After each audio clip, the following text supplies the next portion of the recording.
တာဖျားဟာကောင်းတဲ့အစိုးကိုလမ်းပြတဲ့သူပဲကိုယ်တိုင်သာလျင်ကြိုးစားရှောက်ရမယ်လောဘဒေါသမောဟတရားတွေငြိမ်းချမ်းအေးစေတယ်နေရအမှန်ကိုသူလမ်းပြခဲ့တယ်ဒါပေမဲ့လူတွေခလုံးမထီသေး၍မေးလို့ထားပါတယ်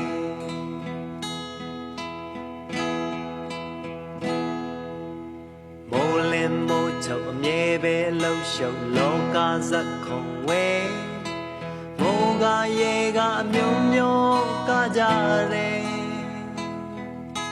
သူကြောင့်ငါကြောင့်ခဏခဏလမ်းပြောင်းလူဘဝခရီးပါပဲ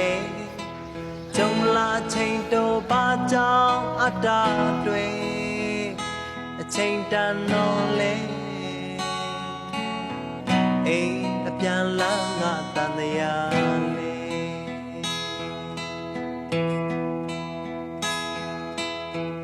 လောဘယမ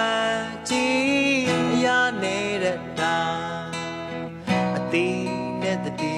ရှင်ပါမှာဒေါသရှိထားမှာတဲ့အခါ